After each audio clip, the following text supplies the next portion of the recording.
season kicks off. Hopefully you guys will enjoy those when eventually they do come out before the season begins. But yes, we are going to be taking a look at Bleacher Report's top 10 trios going into the 2021 NBA season. And then I will be giving my own list at the end of the video, so make sure you watch till the end. Make sure you also like the video if you do like the video, and like the video if maybe any of these trios you think are going to win the NBA title. I don't know, last year, was a pretty surprising year when we made the finals, but maybe this year will be a little bit different. So make sure you give a video a nice big like and comment down below your favorite of these NBA trios, or maybe a trio you think would be really cool to play in the NBA together. And also make sure you do not forget to subscribe. We are doing a giveaway at 7.5k. Very cool, very exciting, very close. So I think that is everything. So let us get started with this top 10 trios in the NBA. Okay, so when taking a look into this list on Bleacher Report, they do have honorable mentions, and their official top 10 list will go into the honorable mentions later on, because again, I'm making my own top 10 list after this. I just like seeing how these people sort of rank their own guys, but I think it might be a little bit funny to see these. So at number 10 are the new kids on the block, as you could probably say. We have Zach LaVine, Nikola Vucevic, and DeMar DeRozan for the Chicago Bulls. Is that a good spot for them? I'm not sure. Again, let me know down in the comments, maybe your own list or where you think these guys should be at. Wow. Now, if you think about trios, in this trio in particular, what a scoring dynamic they have. Obviously, with Nikola Vucevic being a great interior scorer, has been for years and years and years, one of the best scoring big men in the NBA. Then you have a step back a little bit in the mid-range for DeMar DeRozan. Probably at least one of the best and most efficient mid-range shooters in the NBA. Definitely knows how to get to the bucket whenever he wants to. Take another step back from the perimeter three-point shooting. You have Zach LaVine, who we all know him as the dunking maestro, to now being a very good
all-star potential, but again, who knows? He's still super young. And then Clint Capella, I mean, he's a good rebounder. He can block some shots, but he's going to average anywhere from 10 to 15 points per game.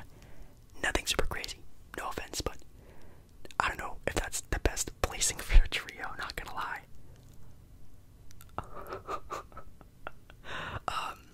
At number 8, we have Devin Booker, Ayton, and Chris Paul. Yes, the Phoenix Suns trio at 8. Wow, now I do understand that, you know, Booker is still relatively young, barely in his prime. Same thing for Ayton, even more than that for Ayton, than not being in his prime, still very, very young. But did you see how they played in the finals, in the playoffs, the entire run Phoenix had? And they're 8th for trios, especially with keeping Chris Paul on the Phoenix Suns, which was definitely the best case scenario for them, was keeping Chris Paul, and they did that, and 8th on their list. That is pretty interesting. Sure, I know, you know, Devin Booker didn't have the best Game 7, and neither did DeAndre Ayton. Again, both still relatively young, very inexperienced when it comes down to, you know, the clutch time scenarios. But these dudes are superstar, stone cold killers. I mean, if you're talking about dynamic duos, you know, Booker and Ayton is real. They're still a really good duo, especially DeAndre Ayton leading up to the NBA Finals and the playoffs, having to guard, you know, players like Nikola Jokic, and then in the finals having to basically guard Giannis Antetokounmpo. Absolutely insane the role he had to take during that time period. But man, at 8, that's interesting. Bleacher Report, that's very interesting. Again, I'm doing my own after this. At 7, we have the Utah Jazz of Donovan Mitchell, Rudy Gobert, and Mike Conley as a trio. Interesting. That's a good trio, definitely. I think obviously we already know the duo of I almost said Mike Conley, Rudy Gobert and Donovan Mitchell. That is a good duo. Obviously, you know, a defensive player of the year, winner every year, it feels like, with Rudy Gobert, and an up-and-coming star of Donovan Mitchell, who, man, this dude is box office, dude. This dude can score, you know, 50 points any given night, even in a playoff game. We've already seen that. He's just dynamite, for sure. Mike Conley, on the other hand, you know, he's kind of like a Chris Paul, even though Chris Paul, I would say, is better, but, you know, an older player. We don't know how well he's going to play next year, what his role is going to be, you know, how well he's going to want, you know, Donovan Mitchell and Rudy Gobert to shine. We have no idea. He has taken up a good role of being a good, really good three-point shooter, maybe even one of the best in the entire NBA, I think, percentage-wise, which is totally crazy to think about, but they do all three fit together, which is really good. But I mean, I wouldn't put him over probably a lot of other people who've already mentioned over this video already. But then at 6, we have the Miami Heat with Jimmy Butler, Bam Adebayo, and Kyle Lowry, the new trio as well. Just like with the Bulls, we don't really know how well they're going to play together, but obviously being veterans and good, smart, high IQ veterans alongside a great player, Bam Adebayo, we could really see this working out very well, very fast, a lot faster than the Chicago Bulls big three, I guess you could say. If anything, the only really downside I would see to this team would be, you know, first of all, age. You know, Lowry, we saw last season, didn't really have the best year. I don't know how well going into this entire season, how well he's going to be able to keep up with a lot of the other run and gun type of players like a Jimmy Butler and a Bam Adebayo. But also, Jimmy Butler last season, he definitely had a down of a season. Pretty much everyone on Miami did, obviously being swept in the first round. But, I mean, Jimmy Butler, I think, only averaged around, you know, 20, I think maybe even less than 20 points per game last year, which definitely not bad. And in the playoffs, man, I think Jimmy Butler averaged like 15 points per game in the playoffs. He did not look very good. Bam Adebayo, I mean, he's definitely going to be a defensive player of the year candidate. Definitely going to look very, very, very good. But again, number 6. I mean, if you're thinking about their peaks, I mean, of course, this trio looks really good on paper, but when they do end up playing together, how well are they going to play together?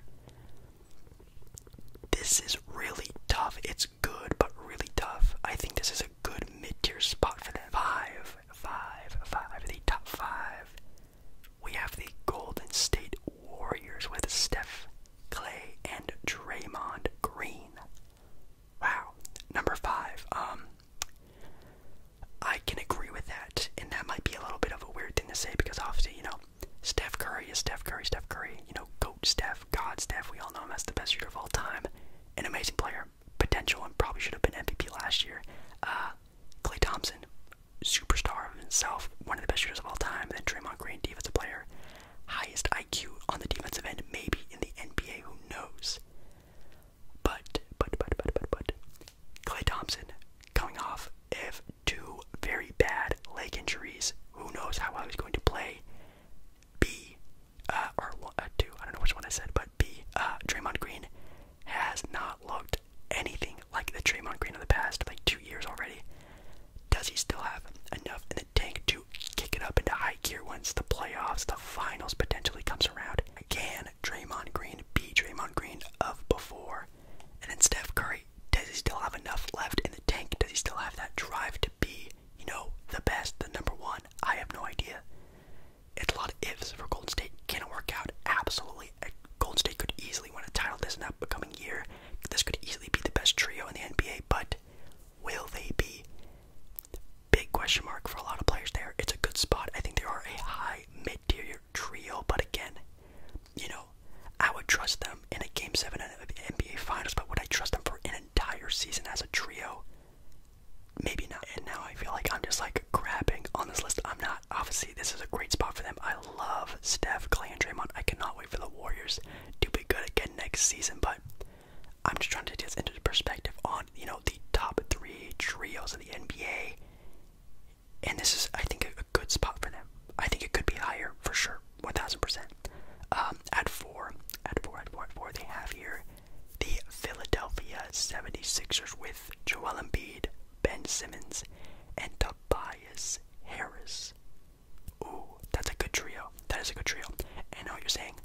Ben Simmons. Lol, dude. Wow. Ben Simmons, he's trash. He's a brick house. Blah, blah, blah, blah, blah. I get that. But in this trio, you have a guy who's one most improved player, a guy who is maybe their second go-to scorer and can go off for 30 points any given night, in Tobias Harris, and a third option. You have a defensive player of the year candidate, arguably the best, or he is the best perimeter defender in the entire NBA, and Ben Simmons, who hopefully this offseason has been a gym rat and been working on his offensive game. And then you have a MVP candidate in Joel Embiid when he's healthy. This is an amazing trio, and quite honestly, they could be up higher, but I get it. Tobias Harris, kind of wishy-washy every once in a while, and then Ben Simmons. Maybe the biggest question mark in the entire NBA is what the heck is going to happen to Ben Simmons, so it looks good, but a lot of question marks as well. Do I trust this trio more than Golden State's trio? I mean, Draymond Green is probably the thing that really makes them go drop a little bit, and then also with Klay Thompson injury, you have no idea what's going to happen with that, but Philly has a good trio, even though it does still, as of right now, include Ben Simmons. Defensive player of the year candidate, gonna have a really good season, I feel like, this year with all the things he's been through. I think this is a great trio nonetheless. Whoa, okay. At number 3, we have the LA Lakers at 3, guys. Not 2, not 1. 3. We have the LA Lakers of LeBron, Anthony Davis, and Russell Westbrook. Wow, third. I can understand this because, again, like a lot of other trios, they are new. How are they going to play well together? I have no idea. Obviously, the fit, not all there. You have LeBron, who is a slasher, needs to get to the rim to get his shots, just like, obviously, Russell Westbrook. And then Anthony Davis, didn't really have the greatest season last year. I know he was hurt for a lot of this season, and then he just didn't look like himself even at the start of this season. Hopefully, with all that rest, we can have a top 10 player potentially in Anthony Davis next season. I mean, AD was even arguably a top 5 player when he was fully healthy. Same thing goes for LeBron James. And will we see a glimpse of, a new, rejuvenated Russell Westbrook trying to chase a title? Potentially, yes. And I've seen, obviously, everyone looks good in their workout tapes, but Russell Westbrook has been practicing on them 3-pointers in this offseason, and dude, he is looking like a shooter now. Like, no offense, I'll knock on wood, not trying to jinx him, but he actually looks like he can potentially just hit, 2 for 5 in a game, maybe go 3 for 7, shoot about, you know, a mid to high 30% on his three-pointers this upcoming season. I can see that happening for sure, but it's still new. We have no idea. Can the fit work? And yes, of course, and if it does work, it's definitely probably the best trio in the NBA, but as of right now, I think third is an okay spot. Number 2, let's see what they got. I kind of guessed this. At the second spot, they have the champions of the NBA, Giannis, Chris Middleton, and Drew Holiday as the second best trio in the NBA. Wow. I mean, obviously Giannis is Giannis. Giannis is a 2-time MVP, you know, the reigning Finals MVP. He definitely looks really good. And then the play of Chris Middleton in the NBA Finals, you know, big golf claps to Chris Middleton, because he finally stepped up to being that second go-to guy, that all-star that we all knew he could be. Finally became that guy in the playoffs and in the finals. Absolutely amazing. And then the big-time clutch plays of Drew Holiday on the defensive end, on the facilitating end, looked really, really good in the Olympic Games as well. That as a trio isn't honestly all that bad, and could I believe them being the second best trio in the NBA? Again, I'm going to be making my own list here in a couple minutes, but they're good. They're actually great, actually, but, you know, I don't know if, you know, the inconsistencies of Drew Holiday and the inconsistencies of Chris Middleton are going to make me think differently. Giannis is Giannis. Giannis is, you know, a top 3, top 5, definitely top 5 player in the NBA, but the other guys, are they too inconsistent? Maybe. And obviously, at number 1, we have the Brooklyn Nets, Kevin Durant, James Harden, and Kyrie Irving at number 1.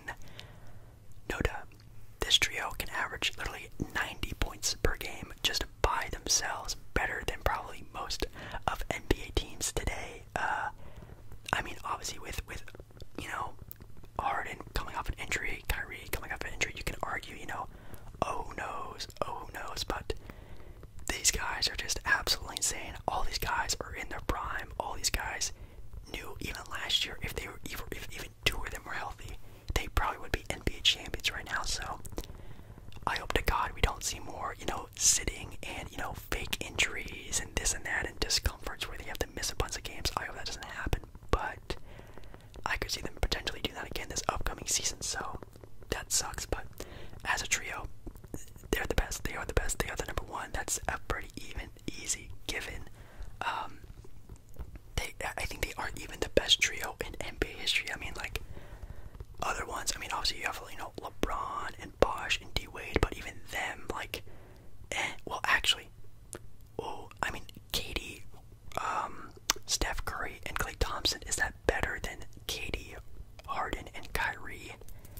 That's probably the other best trio in NBA history that I can think of. So, their list is number 1, we have the Nets, 2, we have the Bucks, 3, Lakers, 4, we had the Philadelphia 76ers, 5, the Warriors, 6, the Miami Heat, 7, the Utah Jazz, 8, the Phoenix Suns, 9, the Atlanta Hawks, and 10, the Chicago Bulls.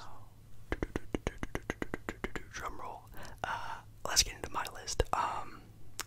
I think I'm going to start from 1 to 10 just to make it easier on myself. I think number 1, of course, the Nets. The Nets are just, again, one of the greatest trios of all time. It's easy. The Nets are just above and beyond everyone now. It's, you know, the roster, the health, coaching, matchups. That's what really determines, you know, what the Nets do in the playoffs, in the finals. If they make it, that's very sure. But if this team is even, you know, again, if 2 of the 3 are healthy, this team's almost a lock for the NBA Finals, that's for sure. An amazing trio.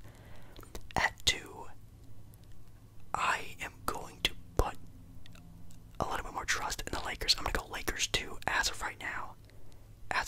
I mean, their first game, I could see how they play and they suck butt, and I'll drop them a couple spots, but right now I'll say Lakers. Again, just seeing Russ and LeBron sort of try to, you know, become friends, building a relationship. We all know LeBron and AD are already super close. Hopefully AD comes off of his injury, you know, bad, hurting season that he had last year, only averaging about 21, 22 points per game, and becoming that nearly top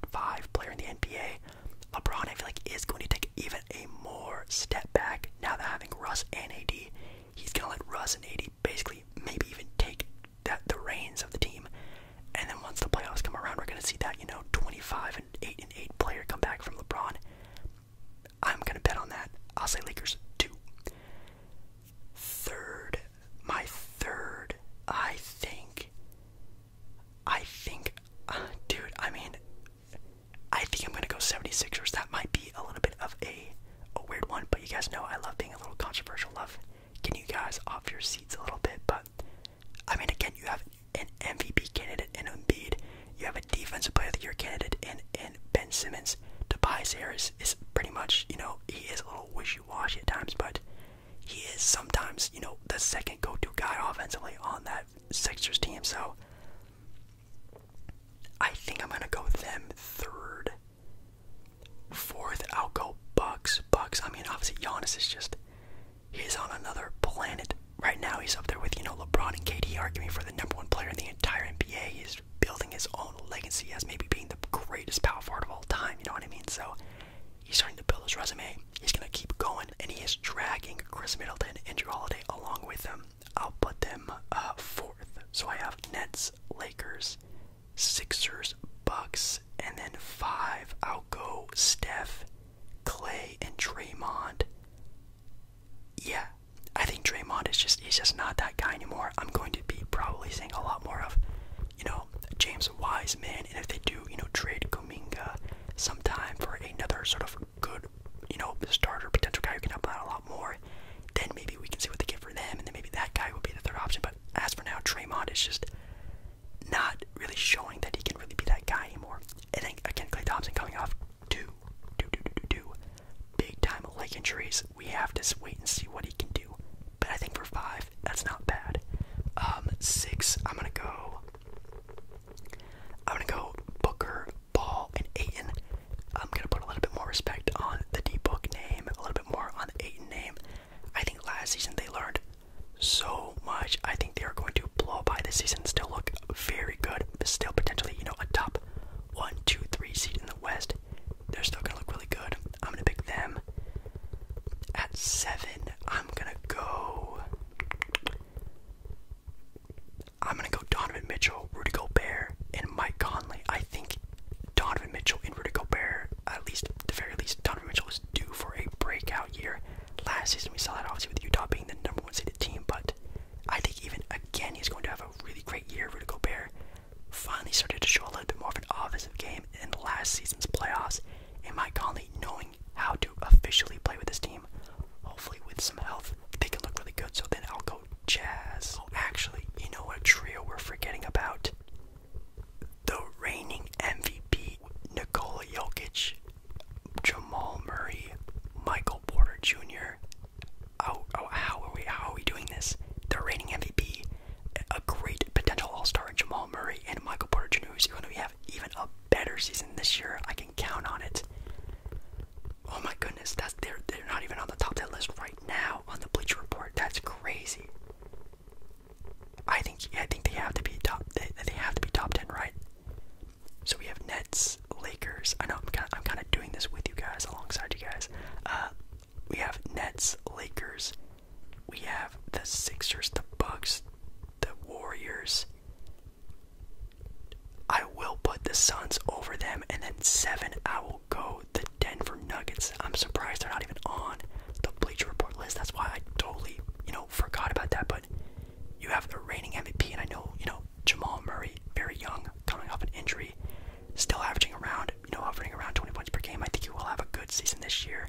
And then you have Michael Porter Jr., who took a really big step coming off, into the playoffs with that Portland series. Man, that dude shot like 40-50% from 3.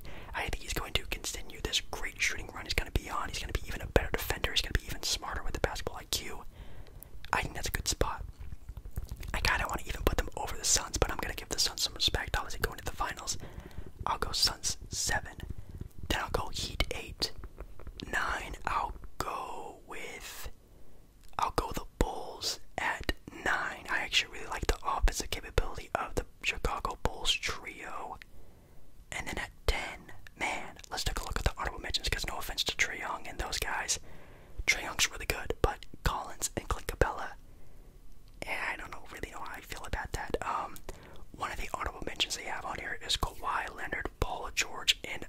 Marcus Morris Sr., which, as a duo, great, amazing, one of the best. As a trio, you know, the next best guy is Marcus Morris Sr., like, ugh.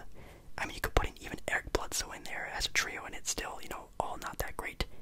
You have Luka, Kristaps Porzingis, and Tim Hardaway Jr. Again, kind of good, very good offensively, that's for sure. They even have listed on here as an audible mention Damian Lillard, CJ McCollum, and Yusuf Nurkic. Now, if Nurkic could get his act together a little bit more, I could see that potentially being a triple A trio in the NBA. I mean, we all forget, you know, CJ McCollum before that he got hurt earlier on in the season was averaging 26 to 28 points per game. Like, he was going off, so it's tough. But I think at number 10, I'm going to go with Jason Tatum, Jaylen Brown, and Marcus Smart. Again, like Kawhi and Paul George, you have two all-stars with Tatum and Brown, but Marcus Morris Sr., Marcus Smart, I mean, on a contract year, like, he is going to be rejuvenated, getting all these big bucks from the Boston Celtics. I think even the Boston Celtics feel like they have been humiliated last season, having a very down year, and a lot of people are counting them out again this year. They are going to play very good this year. So at 10, I'm going to go Jason Tatum, Jaylen Brown, and Marcus Smart as one of the top 10 trios in the NBA. Guys, so I think that is my list. So I have the Nets, the Lakers, the Sixers, the Bucks, the Warriors, the Suns, the Nuggets, the Heat, the Bulls, and the Celtics. I think that is my top 10 trios. Now again, you know, the Hawks, that's kind of pushing it again with those other guys, with Clint Capella and John Collins, I'm not sure. Dame CJ Yusuf is really good, and I think even, you know, you could really argue Kawhi, Paul George, and Marcus Morris Sr., but again, Kawhi is going to be out for a lot next season, and people forget about that. This is a 2021 list, not just, you know, the best of the best list, which obviously they would probably maybe be up there just because they have Kawhi and Paul George, but it's a 2021 list. Gotta remember that. And Luka, you know, I don't know how well Tim Hardaway Jr. is going to be. Kristaps is definitely nothing like Kristaps of the New York Knicks, so not really the best spot for them. So that's my top 10 list. Make sure you comment down below maybe some players and trios you would like to see, players and trios you really like, things like that. Make sure you like the video if you do like the video, and subscribe to the channel. And I will see you again in my next video very, very, very